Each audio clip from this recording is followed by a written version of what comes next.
ગુજરાતમાં કન્યા કેળવણી દ્વારા દીકરીઓના અભ્યાસને પ્રોત્સાહન આપવા અને પ્રાથમિક શિક્ષણને વેગવંતુ કરતા વડાપ્રધાન શ્રી નરેન્દ્રભાઈ મોદીની પ્રેરણા અને માર્ગદર્શનમાં પાછલા 2 દાયકાથી શાળા પ્રવેશ ઉત્સવ યોજવામાં આવે છે, જે અંતર્ગત સમગ્ર રાજ્યમાં 26 જૂનથી 28 જૂન દરમિયાન શાળા પ્રવેશ ઉત્સવ 2024 ઉજવવામાં આવ્યો હતો।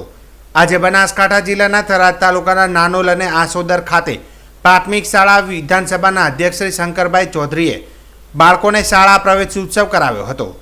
ત્રિદિવસીય શાળા પ્રવેશ ઉત્સવ કાર્યક્રમ અંતર્ગત થરાદ તાલુકાના નારોલી, વારા, લોરવાડા, થરાદ, ભોરોલ, આસોદર અને નાનોલમાં સહભાગી બનેલા વિધાનસભાના અધ્યક્ષ શ્રી શંકરભાઈ ચૌધરીએ બાળકોના ઉજ્જવળ ભવિષ્યના નિર્માણ માટે શિક્ષણનું મહત્વ તેમજ કન્યા કેળવણીના મહત્વ વિશે સમજાવ્યું હતું। તેમણે ઉમેર્યું હતું કે નવી જનરેશન ઉત્સાહ સાથે શિક્ષણમાં રસ લઈ રહી છે। વાલીઓ પણ પોતાના બાળકો ભણે એ માટે જાગૃત બન્યા છે। વડાપ્રધાન નરેન્દ્રભાઈ મોદીએ શરૂ કરેલી આ પહેલ આજે એક અભિયાન સ્વરૂપ સમગ્ર રાજ્યમાં ચાલી રહી છે, ત્યારે રાજ્ય સરકારને પણ અધ્યક્ષશ્રીએ અભિનંદન પાઠવ્યા હતા। આ પ્રસંગે થરાદ પ્રાંત અધિકારી, TPO, BRC coordinator, CRC coordinator, Asodar, Nanol sub centre આરોગ્ય ટીમ, ગ્રામ પંચાયતના વહીવટદાર, તલાટીગ્રામ મંત્રી, શિક્ષકગણ, વિદ્યાર્થીઓ અને ગ્રામજનો ઉપસ્થિત રહ્યા હતા। નાનોલ ખાતે આજે શાળા પ્રવેશોત્સવ કાર્યક્રમ હતો, શું કહેશો?